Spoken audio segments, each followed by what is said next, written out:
We want to tell you guys a little bit more about Zotero. It's an online organization tool. It can be found at www.zotero.org. And what does it do? Zotero collects files, pictures, links, snapshots of your web pages, and it puts it all together in one area, so you can find it all together.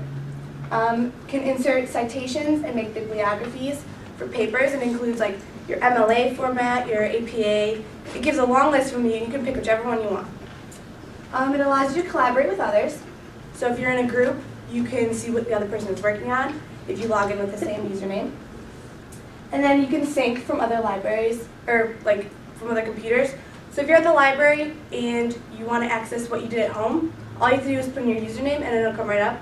You won't have to print out a bunch of pages and then go home and flip through all of them and see what you need and what you don't need. This is what the web page looks like when it gets there. And as you can see, you can collect, organize, cite, sync. System requirement. The computer needs, first it needs internet. Then it needs to be either Mac, Windows, or Linux. And then you also need to have Firefox. If you don't have Firefox, it does now have connectors for Google Chrome and Safari. But if you don't have those, then it won't work on the computer. The cost. This is the best part. It's free. There's no upgrade, no monthly charge, no yearly charge. It's all free just with the download from the homepage. Pros. It's a one-stop completion program, so all of your information is in one spot. You don't need to search a computer, papers, it's all there. It adds efficiency to a research project, adds convenience to a group project, and you can sync your libraries to other computers like I said before. Cons. It's geared toward older students. A kindergartner, first grade, second grade isn't going to really be using it to write research papers, but the teacher can use it to get all their information together and show presentations in the class. And like I said before, it's only compatible with the 3 web browsers. For students, it's a new tool for organization. They won't have to print out a bunch of papers. It's a way to locate resources at your local library. The group function, you can work with others and collaborate. And it creates bibliographies automatically, which is a very easy function. Okay, some uses for teachers. You can compile resources for lessons. So if you're going to be teaching a lesson on Shakespeare, you can go online and find maybe the script of a play, a picture of Shakespeare, like a timeline. It doesn't matter what kind of media it is, but you can compile them all onto your Zotero. And then when you're presenting, you can open your Zotero and it'll have all 3 files, in a row. So you can just click and open them up each one at a time. So can organize better that way. You can archive lesson plans. Zotero uses search by subject area or keyword, and you can find information that other people are working on, so especially if you're in a group. So if you find something really useful to a Shakespeare lesson and you know that the English department is doing Shakespeare, then you can just upload that to your Zotero, and then if the other English teachers are in your group, on the group function, then they can be like, oh, there it is. So, integration in classrooms. One of the major concerns that Zotero users found was that it was not compatible with the Google tools, which is becoming more and more popular over time in classrooms and among students, honestly. So Google Books, Google Scholar, and Google Docs now all coordinate with Zotero, and I'll be showing you that in a minute. Schools that have added Zotero to their library computers or the computers in like labs, it is free, so it doesn't cost the school anything, and that means that if the teacher wants to give classroom time to a research project for the students to work on, then they don't have to worry about printing anything or just saving the links or anything like that. They can just add it to their Zotero, go home, log in, and all of their work is there. Teachers in the same grade level or subject areas are able to network material, I already said that. For different subject areas, it spans several types of media, so like photography or documents, or even pieces of audio or video that you find online can go to your Zotero. And that can be used in a variety of ways if you're doing an art project or you're a photography student. Documents, obviously, for like writing essays and research, history classes, anything, any kind of class that that any of these media would be found in, you can use Zotero to help your organization. And if you're doing a presentation or something, then it can be a good asset. just some helpful links, where to, LIB Guides is just a discussion about how to use Zotero more effectively. And they do have a tutorial on how to use the program as well as using it for the Google tools on their website. We have no previous knowledge of this tool, but it proved to be very easy to use as well as like a really good idea. It's very innovative. A lot of research processes can be overwhelming for some students, but once you discover what all the buttons do using the video tutorial or just self-exploration, then it is very one-click, has a very like one-click mindset. Like, you know, the way Zotero is used, you can just click once, you save your documents, log in, you have everything. It's not meant to be a long, lengthy process of working your way around the program. It's meant to be very convenient. So. Yeah. Okay. I'm going to show you how to get the program.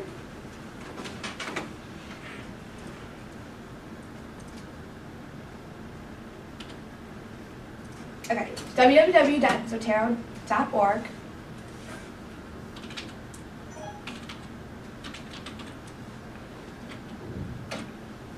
And this is the page you're going to come to.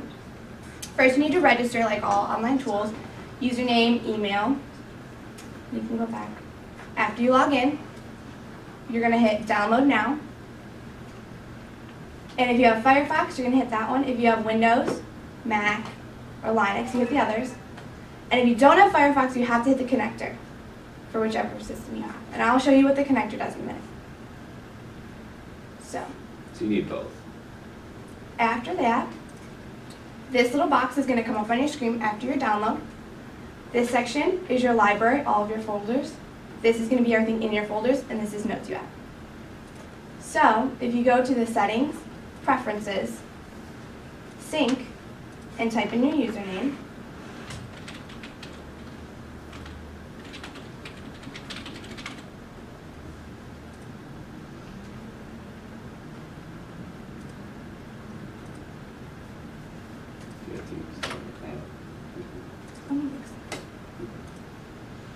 should sync.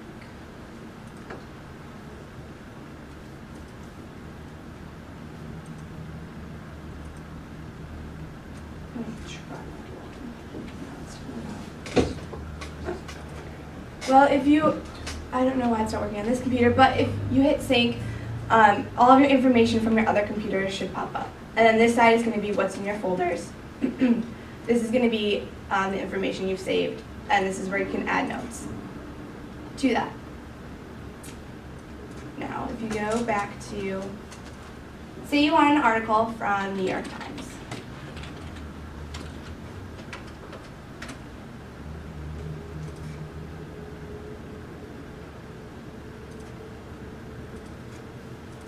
And you want to save this in your Zotero.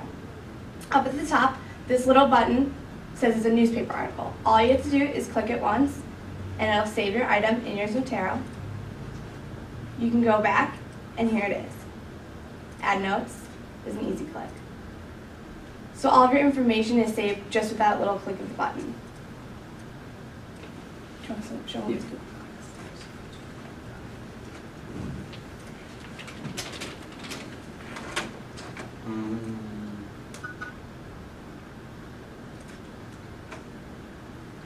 Okay, so say I want to use some Google tools. Google Books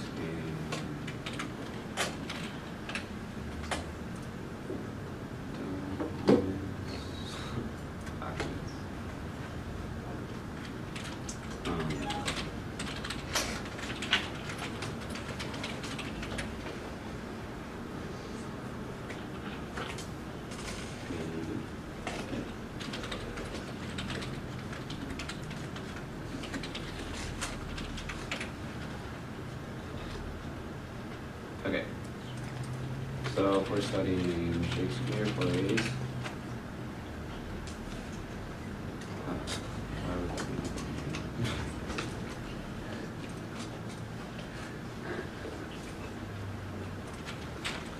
all right.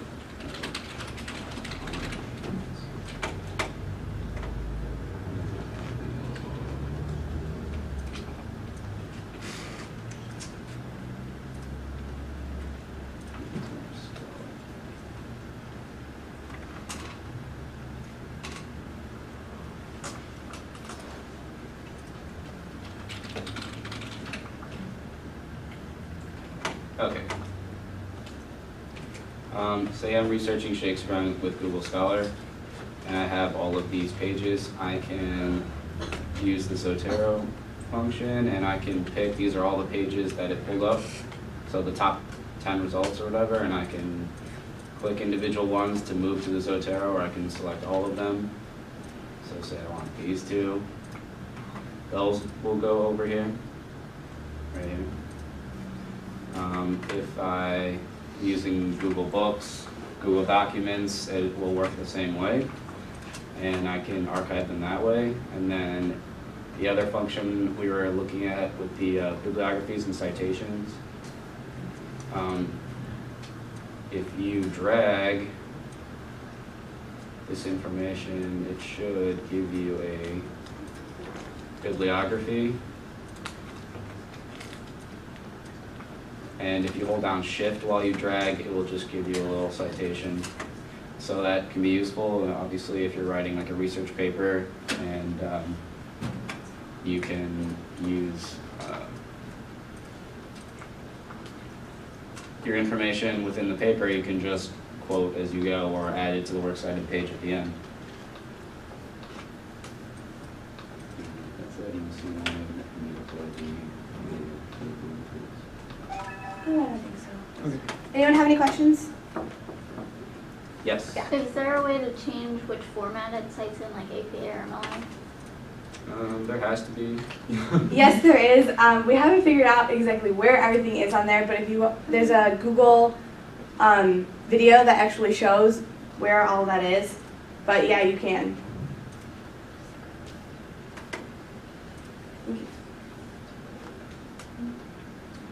Well, it didn't work syncing. Here it is. Oh. I went to preferences where she was doing the syncing. That didn't work. Maybe the password's typed wrong or something. I clicked on the site folder and went to styles, and you can do Chicago if you're goofy. MLA, APA is here.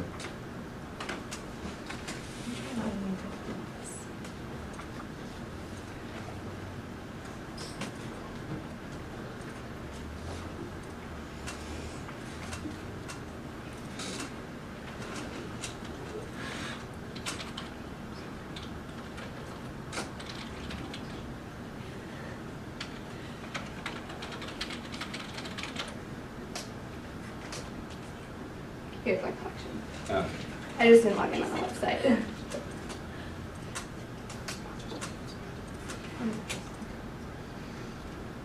So here's all the information that I saved on my computer at home.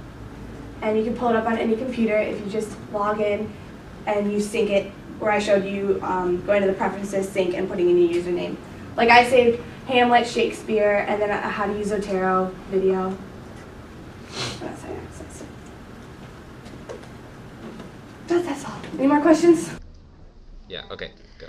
Okay, I think the presentation went well because we looked professional. I knew what I was talking about, and I was loud enough for everyone to hear. But I think that I could have interacted with the students more and tried not to read off of the sheet as much. I also pretty much did the same things. I felt we were very clear in presenting all the information on the presentation. We knew the presentation well, and we did have that professionalism.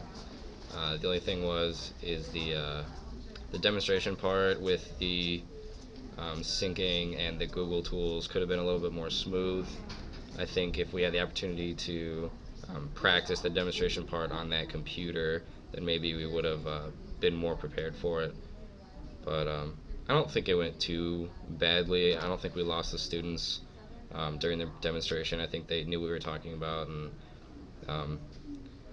tried to get some questions out of them. We did get one, but I think it's a very easy tool to understand. So I think we did well overall.